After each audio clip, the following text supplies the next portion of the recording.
Hello guys, तो आप सभी का स्वागत है मेरे YouTube channel study like play में। तो गाइस, आज का जो हमारा टॉपिक है बहुत ही ज़्यादा इंटरेस्टिंग और अमेजिंग टॉपिक होने वाला है, क्योंकि गाइस आज हम सभी पढ़ने वाले हैं कि श्वसन प्रक्रिया कैसे होती है। जो फेफड़े होते हैं, इनका कार्य सिर्फ श्वसन करना है कि और भी कार्य है। अगर आप सोचते हैं कि इसका सिर्फ एक ही कार्य है तो आप गलत सोचते हैं, क्योंकि फेफड़ों का एक इससे भी ज़्यादा बहुत ही ज़्यादा इंपॉर्टेंट कार्य होता है। तो अगर आपको जानना है तो वीडियो को फुल वॉच कीजिएगा, और अगर आप बीच से देख के भागने वाले इंसान हैं तो आप वीडियो को देखिएगा ही मत, ठीक है। चलिए बिना टाइम वेस्ट किए वीडियो को हम जल्दी से शुरू कर लेते हैं। तो गाइस, हम लोग शुरुआत से सबसे पहले ऊपर से लेकर नीचे तक सभी का नाम जान लेंगे, कैसे क्या होता है सिस्टम, ठीक है।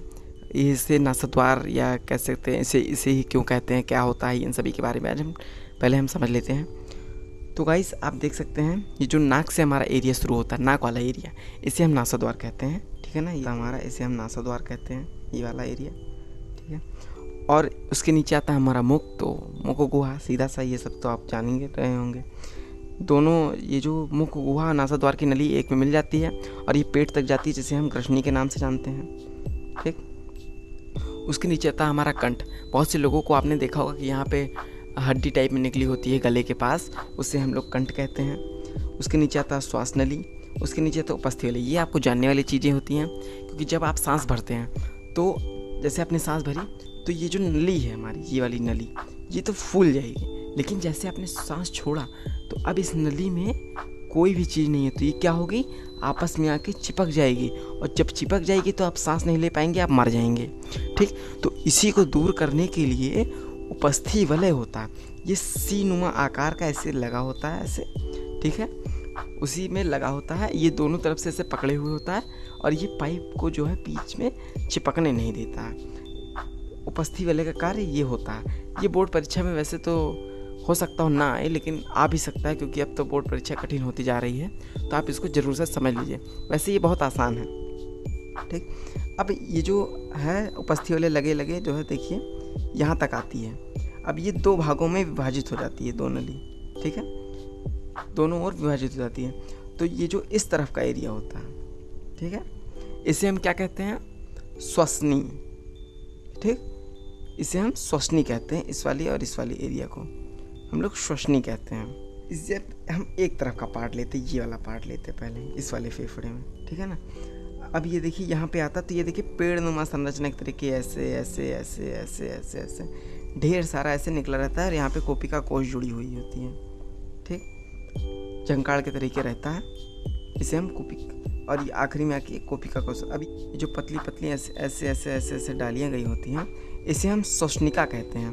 क्या कहते हैं गाइस, श्वसनिका कहते हैं इसे हम। श्वसनिका की बात देखिए, जब ऐसे ऐसे होता है, इस प्रकार से, इस प्रकार से, ठीक, कलर मैं दूसरा ले लेता हूँ, इस प्रकार से जब होता है तो इस पे जो है ऐसे ऐसे ऐसे ऐसे गोली टाइप में कोपिका कोश लगी हुई होती है, जिसे बड़ा करके आप देख सकते हैं, ये दिखाया गया हुआ है, ठीक है गाइस, ये देखिए दिखाया गया हुआ है।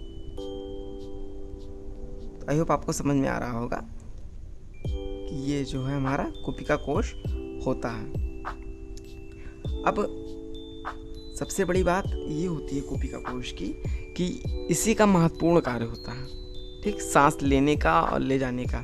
अब ये कार्य कैसे करता है ये समझते हैं, ठीक। उससे पहले तो हम एक चीज़ और जान लें, उससे पहले हम लोग एक चीज़ और जानेंगे कि ये जो डायाफ्राम होता है फेफड़ों में, ये भी बहुत ही ज़्यादा कारगर होता है। अब आप सोच रहे होंगे ये डायाफ्राम का क्या कार्य होता होगा।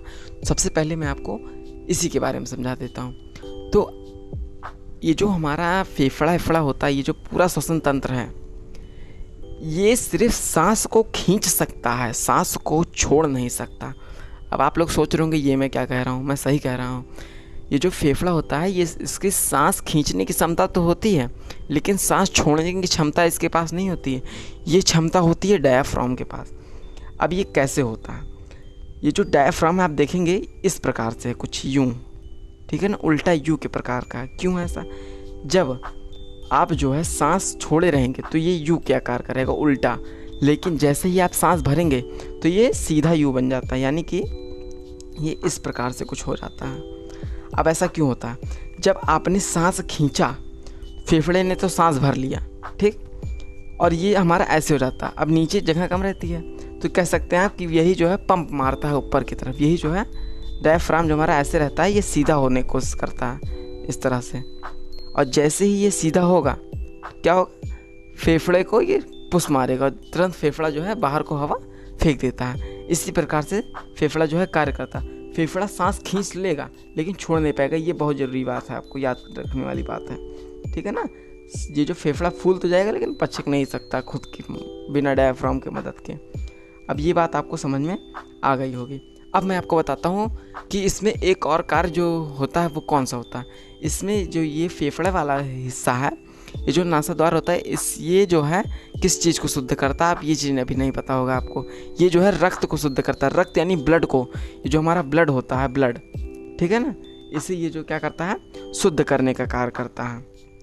अब आप लोग सोचते हैं ये शुद्ध कैसे करता होगा, ठीक, इसमें कौन सा क्या लगा होता है ये जो शुद्ध करेगा। तो गाइस ये बात बहुत ज़्यादा ज़रूरी है आपको जानने के लिए। जैसे मान लीजिए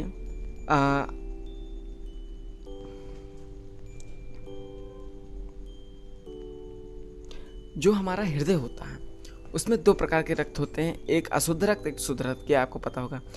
पहले अशुद्ध रक्त जो है हृदय जो है यहाँ पे भेजता है, हमारे फेफड़े के पास क्या करेगा, रक्त को भेज देगा। और जैसे ही रक्त यहाँ पे आया, ठीक, तो रक्त में क्या होता है, रक्त गंदा क्यों होता है आप ये बताइए। उसमें जो है मैल वैल थोड़ी ना मिली होती, उसमें जो है गैस मिली होती, कौन सी, कार्बन डाइऑक्साइड। इसी वजह से वो अशुद्ध रक्त कहलाता है। तो क्या होता है कि जब ये ब्लड यहाँ पे आता है तो ये जो कोशिका कोश होती है, ये जो हमारी कोशिका कोश होती है, ये क्या करती है, रक्त से क्या करेगी, कार्बन डाइऑक्साइड यानी कि CO2 इसको निकालेगी और बाहर की तरफ फेंक देगी बाहर, तभी हम लोग कार्बन डाइऑक्साइड छोड़ते हैं। और क्या होता है, और ये बाहर से हम लोग ऑक्सीजन यानी कि O2 लेंगे, और O2 लेने के बाद ये कोशिका कोश क्या करेगी, उसी रक्त में O2 को मिला देगी। तो वो खून जो यानी हमारा ब्लड होगा वो हो जाएगा शुद्ध रक्त, उसे हम लोग शुद्ध रक्त कहने लगेंगे, यानी कि साफ रक्त। इस प्रकार से ये शुद्ध तो हो जाता है। अब जो हीमोग्लोबिन होता है हमारा, ये हीमोग्लोबिन रक्त को लेके जाता है, ले आने का भी कार्य यही करता है, ले जाने का भी कार्य यही करता है। जैसे ये रक्त को लाएगा, ठीक है, और जो रक्त शुद्ध होगा उस रक्त को ये लेगा और जाके शरीर में बांट देगा। ये जान लीजिए डिलीवरी बॉय का काम करता है, ठीक है ना, ठीक, डिलीवरी बॉय का काम करता है, जगह जगह रक्त पहुंचाता रहेगा, ठीक है, एकदम कहे यहाँ से रक्त उठाएगा पहुंचा देगा, कहेगा लो भैया तुम ले लो तुम ले लो तुम ले लो, ऐसे पूरे शरीर भर में बांट डालता है। फिर वहाँ से वापस भी लाता है कि लाओ ये लाओ, शुद्ध करके लाते हैं, ऐसे सब जगह से ला के हीमोग्लोबिन का कार्य होता है, ठीक है ना। तो आई होप आपको ये चीज़ समझ में आ गया होगा कि हृदय का ये जो फेफड़ा होता है इसका कोई सांस लेने वाला काम जो होता है ये सिर्फ रक्त को शुद्ध करना होता है। फेफड़े का एक ही कार्य होता है, रक्त को शुद्ध करना, ठीक है ना। तो आई होप आपको ये चीज़ें समझ में आई होंगी। इंसान जब जो है सांस लेता है, ये नीली नीली सांसें हैं, सांस लेता है तो जो है नाक में बाल रहते हैं जो उन कणों को, जो बाहरी पदार्थ रहते हैं उन सब कणों को रोक लेते हैं, सिर्फ वायु अंदर जाती है। ये हमारा कंठ होता है, ठीक, कंठ से होते हुए ये जो हमारी ग्रसनी वाली पाइप होती है, आप देख सकते हैं फूड पाइप, यहाँ से होती हुई जो है हमारे जो है चेस्ट में जाती है। अब जो है देखिए इस प्रकार से जा रही है, ये देखिए दोनों चेस्ट में चली जाती है। और देखिएगा यहाँ पे जो है कई ढेर सारी शाखाएं निकली होती हैं, आप देख सकते हैं। फिर वायु जो है देखिए यहाँ पे आ गई है कोशिका कोश में। फिर ये कोशिका कोश क्या करती है, इस यही जो है रक्त को शुद्ध करने का कार्य करती है, ऑक्सीजन को रक्त में मिलाती है और रक्त को जो है शुद्ध करती है। ये जो है इसी कार्य होता है, ठीक है ना, गैसों का आदान प्रदान। अब देखिए जब फेफड़ा फूल रहा है, देखिए डायफ्राम नीचे आ रहा है, आप एक बार फिर से देखिए, जब फेफड़ा फूल रहा है डायफ्राम नीचे आ रहा है, और जब ये फेफड़े जो हैं पचकते हैं तो देखिए डायफ्राम ऊपर जा रहा है। यही कार्य होता है, क्योंकि जो फेफड़े होते हैं, जैसे मैंने आपको बताया कि जो फेफड़े होते हैं उनके पास खुद की ताकत नहीं होती, डायफ्राम ही सहायता करता है उनको करने के लिए। और फिर जैसे ब्लड वापस देखिए कार्बन डाइऑक्साइड को ऊपर की तरफ ये गैसों का भेजता है, ये देखिए इसी मार्ग से ये वापस निकल जाता है। कुछ इसी तरह से हमारा होता है, ये देखिए कार्बन डाइऑक्साइड बाहर निकल गया। आप अब इसी प्रकार आप सांस लेते छोड़ते हैं, जैसे फूलेगा डायफ्राम नीचे आएगा, पचकेगा डायफ्राम ऊपर जाएगा, डायफ्राम ही ऊपर जाता है तभी जो है सांस जो है छोड़ सकता है। अब आप लोग एक बार फिर से इसे देख लीजिए। अब देखिए वायु गई, ठीक, फूड पाइप हमारी कंठ से होते हुए फूड पाइप में भी जाएगी, फिर वही वायु जो है हमारे दोनों लंग्स में चली जाती है, ठीक है ना। और ये जो है हमारा उपस्थि वाला है, आपको मैंने बताया, ठीक है ना। देखिए गई, अभी देखिए लंग्स फूला, हमारा डायफ्राम नीचे आया। अब जब ये डायफ्राम ऊपर जाएगा लंग्स जो हमारे पचक जाएंगे। इसी प्रकार कार्य करता है, ठीक। अब वायु जो है हमारी क्या करती है, यहाँ पे आएगी, इसी से जो है रक्त जो है कार्बन ऑक्सीजन को जो है रक्त में मिलाएगा, कार्बन डाइऑक्साइड को वापस से निकाल देता है। इसी प्रकार से ये पूरी प्रक्रिया होती है। तो आई होप आपको समझ में आया होगा। सेपरेट वीडियो बोर्ड एग्ज़ाम के बारे में सब चीज़ आपके लिए ले आऊँगा, बस आपको कमेंट में बताना है और मैं एक सब्सक्राइबर्स का कमेंट दूंगा, ठीक है। तो आप कमेंट ज़रूर किया करें। तो अगर आपको वीडियो पसंद आया हो तो वीडियो को लाइक और चैनल को सब्सक्राइब ज़रूर कर लें। क्या कर लें? सब्सक्राइब कर लें। आप लोग सब्सक्राइब नहीं करते हैं, बहुत बड़ी गलती करते हैं। सबसे पहले सब्सक्राइब कर लें, एक लाइक और एक सब्सक्राइब जरूर करके जाएं। तो चलिए मिलते हैं नेक्स्ट वीडियो में। जय हिंद, जय भारत।